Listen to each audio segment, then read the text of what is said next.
guys, and welcome back to my channel. My name is Lori, and in today's video I'm going to be doing a lot. Now, I was clearly very tired in this video, so I apologize for the lackluster, but that's the reality of being 37 weeks pregnant. So in today's video I'm going to be doing my own braids for labor, and I'm just gonna multitask. We're gonna turn this into like a third trimester update, chit chat, real chill. Y'all, I'm really coming to y'all cut and dry. I literally just got the shower, just washed my hair. So I am about to get ready to braid it up. So I'm doing knotless braids for labor. I'm going ahead and doing it now.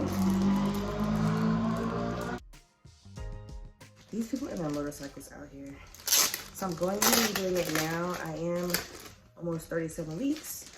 And she can come at any moment within the next 3 to 4 weeks. So I just rather do it now, and then if I need to touch up the edges, that's what I'm gonna do.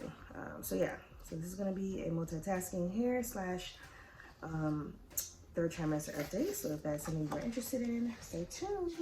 All right, so I'm just gonna I guess start chit chatting while I do my hair. So today's video, like I said, is gonna be like a little update, like how third trimester has been. Which in a nutshell, I'll say it's interesting. It's definitely interesting. So, how has third trimester been? So the main differences that I've noticed for sure, more hip pains. So I'm always on my feet at work. I'm a kindergarten teacher, so I'm always moving, I'm always up. I do get a lot of exercise with walking, at least. Walking around my class, walking to go pick them up from places, just walking, period. So by the time I get home, like my hips are done. My pelvis, oh my gosh, is done. So we normally do our partner stretches at night, me and my husband, and then I'll do my personal stretches before I go to bed. By the time I get home, take a shower, eat, we do those things, like I'm in the bed, like I'm done. So yeah, hip pains is definitely, I did have hip pains in second trimester, but it's a lot more frequent, and I feel it a lot more in third trimester, of course, because she's bigger and whatnot. So yeah. Okay, the next thing that I've noticed in third trimester is I have carpal tunnel. Like in the night, my wrists are on fire. Like not fire. Okay, I'm exaggerating. They're not like on fire, but like my joints are they hurt. Like they're stiff. That's the word. They're stiff. So I have gotten carpal. I think it's called carpal tunnel. I did tell my doctor. I don't feel it during the day. Honestly, it's really at night, which is really weird. I did look it up, and apparently that's a thing. It happens to some people, and I'm some people because it's happening to me. But like right now, I'm fine. I'll be able to braid my hair. But when I wake up at night, I definitely feel it for sure. So that is another change that has been happening in third trimester. And I hope this isn't annoying that I'm literally separating the hair, looking down while I'm talking. But I gotta multitask. We're multitasking here. All right, the next, I guess you can say symptom or thing that's been happening in third trimester for me, well, it's pretty much for everybody. I'm pretty sure it's common. I have been peeing so much more, like so much more. Of course, my bladder just feels full a lot faster now. At night, I'm literally waking up on average, I would say like 4 to 5 times a night just to pee, just to use the bathroom. It's annoying, especially rolling over to get out of bed is not fun, but I gotta empty my bladder. And I do drink, like I literally drink a lot of these. I probably drink like 4 of these a day. And then when I wake up in the middle of the night, every time I use the bathroom, I'm like chugging it because my throat is just so dry. I'm just so thirsty. So yeah, peeing is something that's gonna happen. That was gonna happen. But it's definitely happening a lot more in third trimester, even during the day. Like I have to pee a lot during the day. Luckily, I have a bathroom in my class. typically I can, I don't have to use the bathroom, like, because I get a lot of breaks out, not breaks, but like I get a lot of chances to get outside of the classroom during the day. I just have to make sure like I use the bathroom in the morning before the kids come, and then I use the bathroom during snack time, which is like an hour after school starts. Now sometimes I can't hold it during the long stretches of the day, like when we're in the class for like an hour and a half without getting like a break.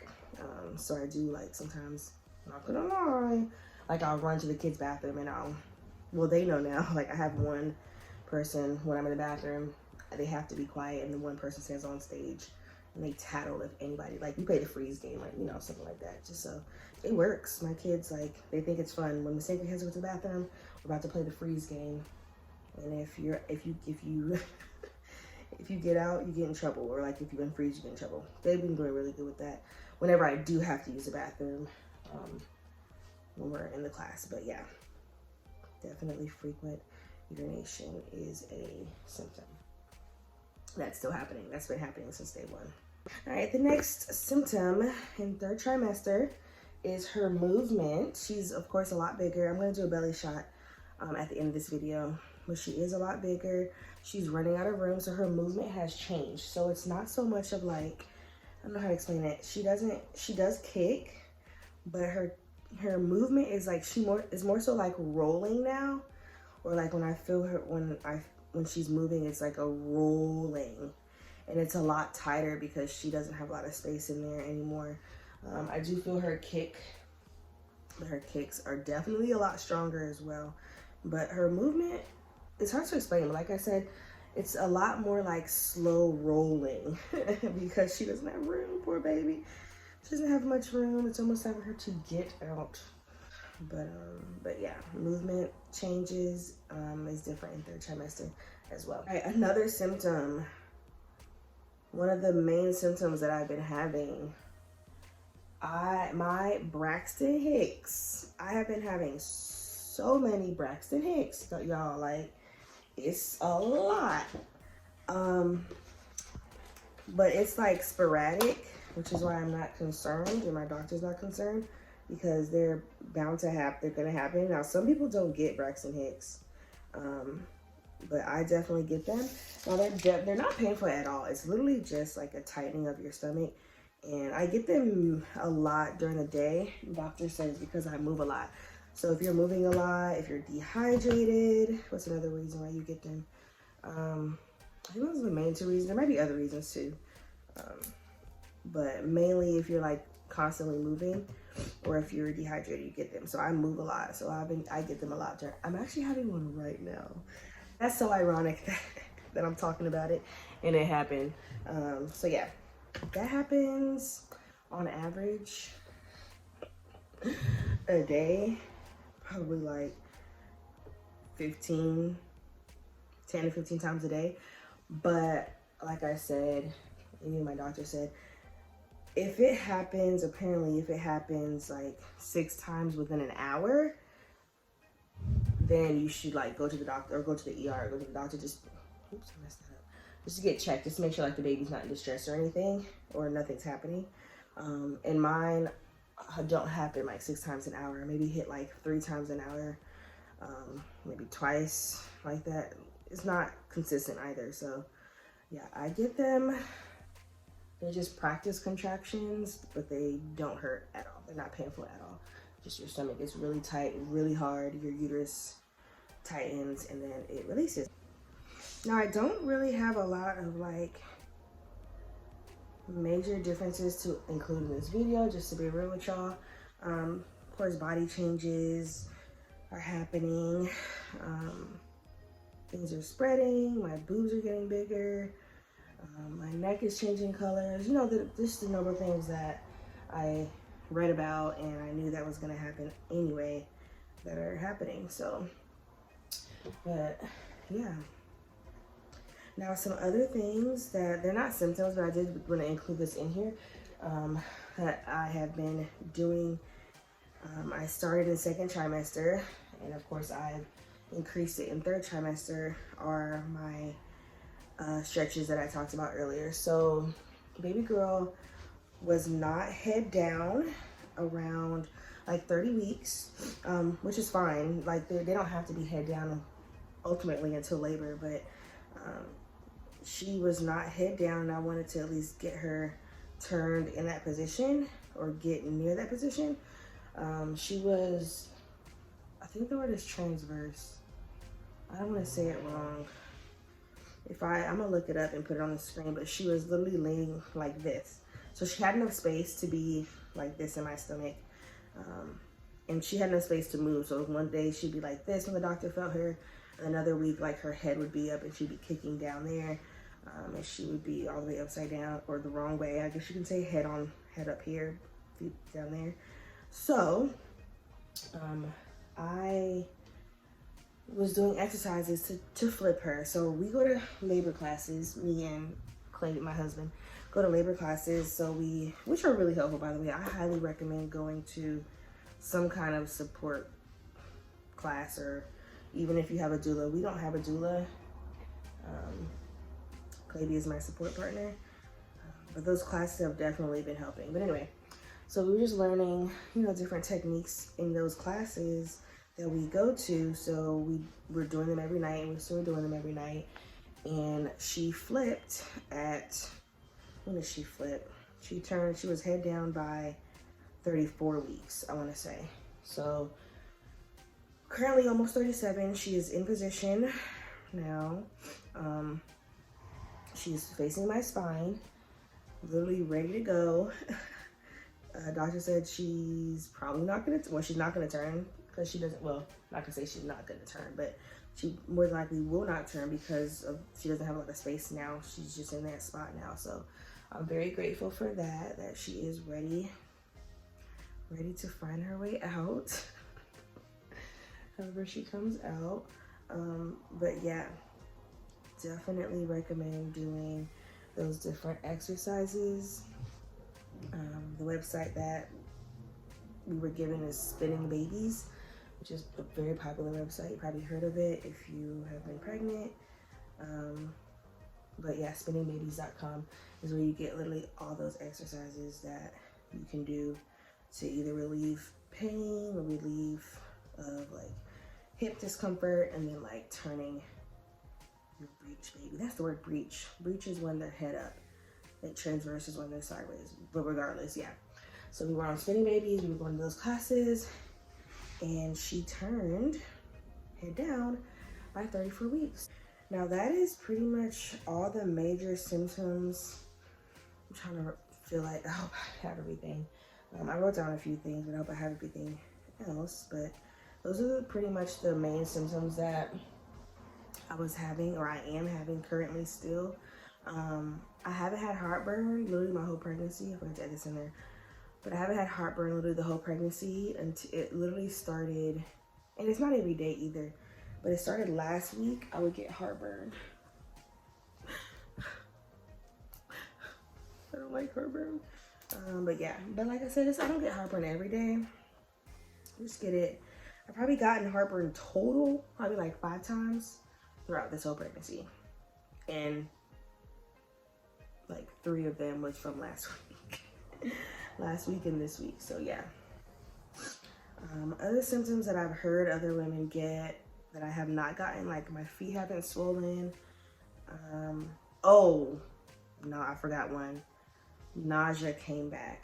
Not every day like in first trimester when I was throwing up, but the nausea has come back. It's showed its little head again. Just waking up, not even waking up, but just like getting like not dizzy, but like feel like I had to throw up. That came back. I've only thrown up in 3rd trimester twice. Don't like it, wouldn't recommend it. And it wasn't projectile, it was just like a subtle throw up. But that came back pretty subtly, but it came back. So yeah. But yeah, other than that, I honestly feel like I'm doing really good, especially for that I'm still working with 21, 5, and 6-year-olds, and I'm still able to. I'm very blessed that I am able to stay active, because I know some people go through it in 3rd trimester.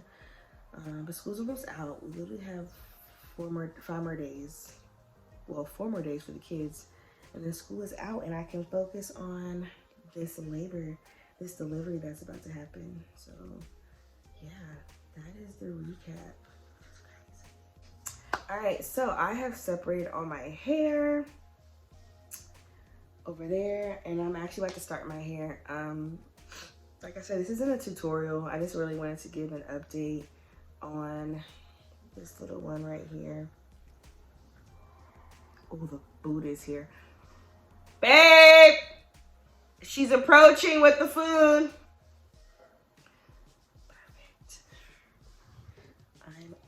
Oh, she's moving. All right, so I forgot to press record, but I have officially started. We're gonna see how long this takes me to do my hair. Oh wait, what time? I started at 8:15. So that is the time. We're gonna, like I said, I'm not gonna finish tonight. So I'm not gonna finish tonight. So I'm gonna make a note of whenever I stop. But yeah, I started at 8:15, and we are officially getting our labor braids on. Here we go.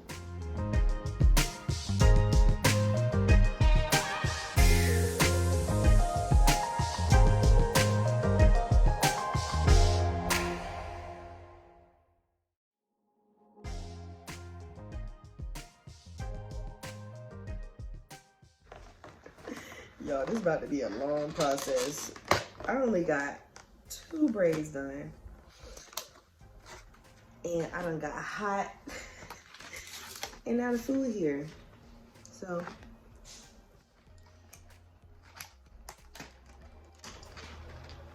we stopping already. Already. Beans, beans. I love me some beans, y'all. You want some more ice mix or lemonade? Okay, awesome. Yeah. Thanks, Papi. Ooh.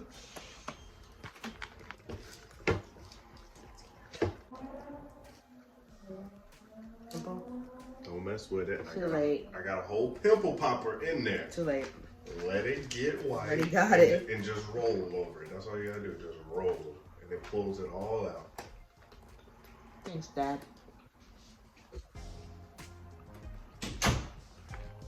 Where's my damn daddy?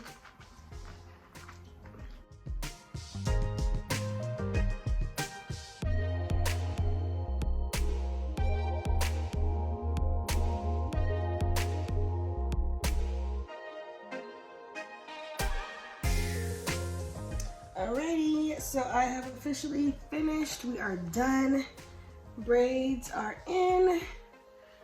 They're super long. I can't stand up because I don't have any pants on. But they do go down to my bottom.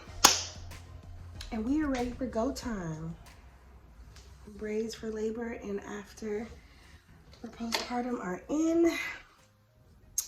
Now we just wait. Yeah, that is the end of this video. Thank you so much for watching, and please stay tuned because I will be uploading more videos.